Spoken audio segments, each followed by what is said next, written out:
ഇന്ന് തന്നെ ഡൗൺലോഡ് ചെയ്യൂ. കാണൂ നിങ്ങളുടെ ഫേവറേറ്റ് ഷോസ്. ഇത് രൂപ എടുത്തതിന്റെ മെസ്സേജ് അല്ലേ വന്നിരിക്കുന്നത്? അതോ ഇനി ആരെങ്കിലും പൈസ ഇട്ടതാണോ? എന്താ അതിൽ എഴുതിയിരിക്കുന്നത്?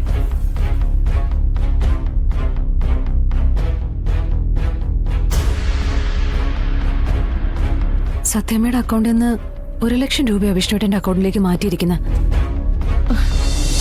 ആശാൻ ഇനിയിപ്പോ തമിഴ് പഠിക്കാൻ പോയതായിരിക്കും.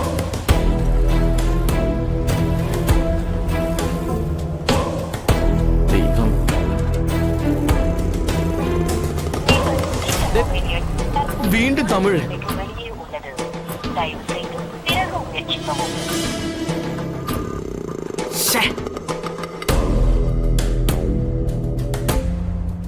ഇല്ല, ഇനി ഞാൻ വാക്കേറ്റിക്കില്ല. പറഞ്ഞ ഡേറ്റിന് തന്നെ ഞാൻ വന്നിരിക്കും, ഉറപ്പാ. നീ എവിടെ നിൽക്കുന്നു? ഏയ് അതൊന്നുമില്ല. എന്താടാ, ദേവസ്വം വല്ലതും ഉണ്ടോ?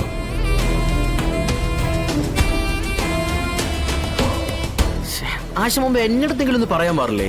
അല്ല ഞാനും കൂടെ പോവായിരുന്നല്ലോ. ഇനിയിപ്പോ ഏട്ടത്തേമ്മടുത്ത് എന്താ പറയാ? നീ പറയാം, ഇല്ലെങ്കിൽ എന്റെ അടുത്ത് ദേഷ്യപ്പെടും.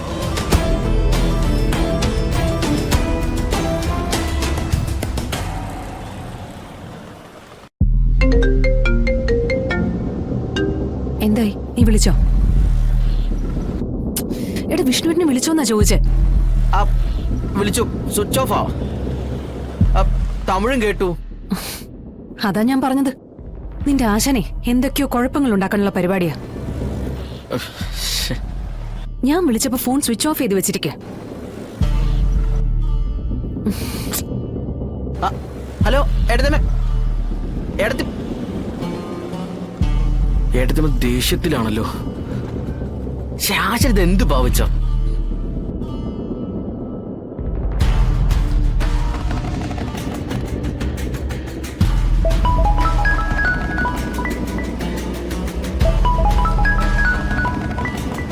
മാഡം പറഞ്ഞോളൂ. അനു, എനിക്കനു പേഴ്സണൽ ആയിട്ടുള്ള ഒരു കാര്യം ചെയ്തു തരണം, എത്രയും പെട്ടെന്ന്. മാഡം പറഞ്ഞാൽ മതി, എന്തായാലും ചെയ്തു തരാം. ഒന്ന് പോലീസ് സ്റ്റേഷൻ വരെ പോണം. ഒരാളുടെ കാര്യങ്ങൾ ഡീറ്റെയിൽഡ് ആയിട്ട് അന്വേഷിക്കണം. തീർച്ചയായും. ആരുടെ ഡീറ്റെയിൽസാ മാഡം? ഞാൻ മെസ്സേജ് ചെയ്യാം. പേര് രേഷ്മ. ശരി മാഡം. ശരി അനു, എത്രയും പെട്ടെന്ന് വേണം. അനുവിന്റെ മറുപടിക്കാൻ ഞാൻ കാത്തിരിക്കും. Okay madam. ആ.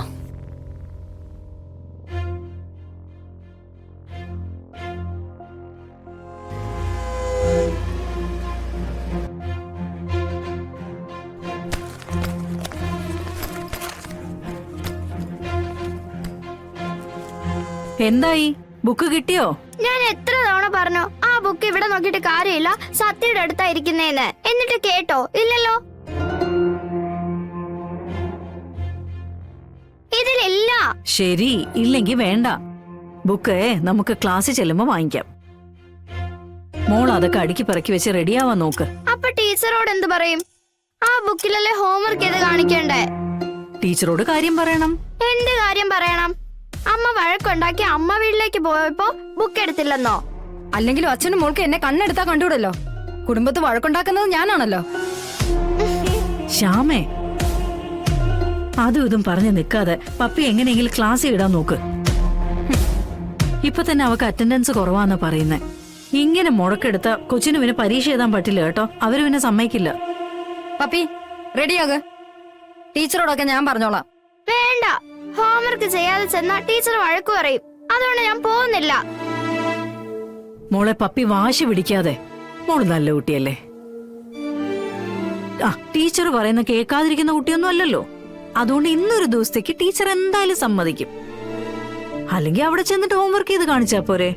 അതൊന്നും ശരിയാവില്ല. സത്യ ബുക്കും കൊണ്ട് വരുന്നത് വൈകിയാലോ? ഹോംവർക്ക് ചെയ്യാൻ സമയം കിട്ടില്ലല്ലോ. മോള് റെഡിയാവ്. സത്യയോട് ബുക്കും കൊണ്ട് നേരത്തെ വരാൻ ശാരദാമ്മ വിളിച്ചു പറയാം. ദേ, അമ്മയാകെ ദേഷ്യപ്പെട്ട് നിൽക്കുകയാണേ. ഇനി സ്കൂളിൽ പോയില്ലെങ്കിൽ അമ്മ നല്ല തല്ല് തരുവേ. വെറുതെ എന്തിനാ ശാരദാമ്മയെ സങ്കടപ്പെടുത്തുന്നേ? നല്ല കുട്ടിയല്ലേ.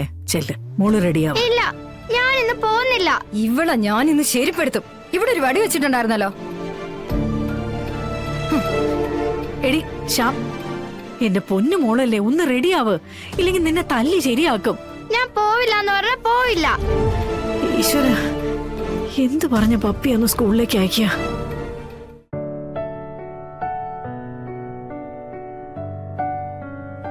ഇതൊക്കെ എന്റെ മോക്കിപ്പോ തനിയെ ചെയ്യാവുന്നതാണ്.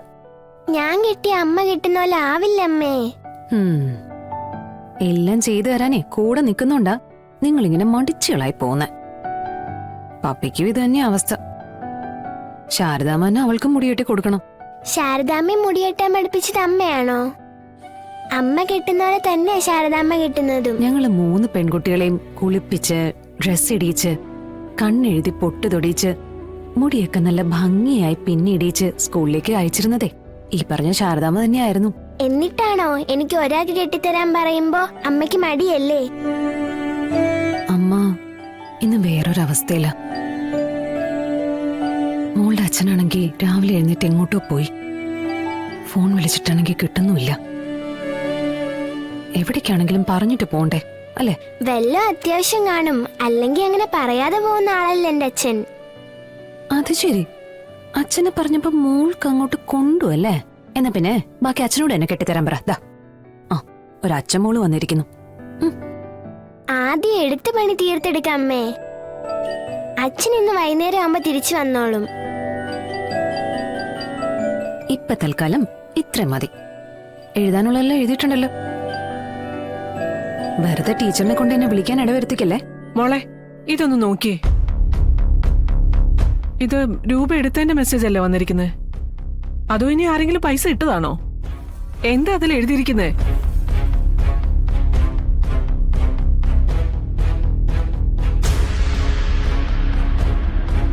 സത്യമ്മയുടെ അക്കൗണ്ടിൽ നിന്ന് 1,00,000 രൂപ വിഷ്ണുവേട്ടന്റെ അക്കൗണ്ടിലേക്ക് മാറ്റിയിരിക്കുന്ന. ഇങ്ങനെ പണം മാറ്റുന്ന കാര്യമൊന്നും അവൻ എന്നോട് പറഞ്ഞില്ല. എന്നോട് പറയാതെ ഞാൻ ഒപ്പിട്ട് കൊടുക്കാതെ എങ്ങനെ ഇവന് പണം മാറ്റാൻ പറ്റി? എനിക്കത് മനസ്സിലാവുന്നില്ല. അത് ഓരോരുത്തർക്ക് കൊടുക്കാനായിട്ട് സത്യമ്മ ഒപ്പിട്ട ചെക്കെല്ലാം ഏൽപ്പിച്ചിരിക്കുന്നത് വിഷ്ണുവേട്ടനെ അല്ലേ? അതിലൊരു ചെക്കില് 1,00,000 രൂപ എഴുതി ബാങ്കിൽ കൊടുത്തു കാണും. ഇവൻ എന്തിനീ ചതി എന്നോട് ചെയ്തേ?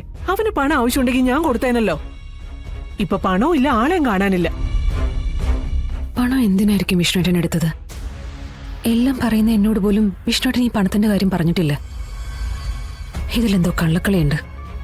എന്ത് കള്ളക്കളിയാണെങ്കിലും ആള് വീട്ടിലോട്ട് വന്നാലല്ലേ കാര്യങ്ങൾ അറിയാൻ പറ്റൂ. ഈ 1,00,000 രൂപ എന്റെ കയ്യിൽ നിന്ന് എടുത്തത് എന്തിനാണെന്ന് എനിക്ക് അറിയണം.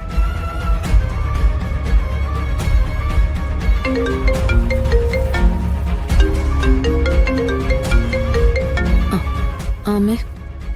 ആ ശാലിനി, ദേ പപ്പി ഇവിടെ ക്ലാസ്സിൽ പോകാതെ മടി പിടിച്ച് നിൽക്കുക. ആ കുഞ്ഞിന്റെ ബുക്ക് എന്തോ അവിടെ ആയി പോയിന്നാ പറയുന്നേ.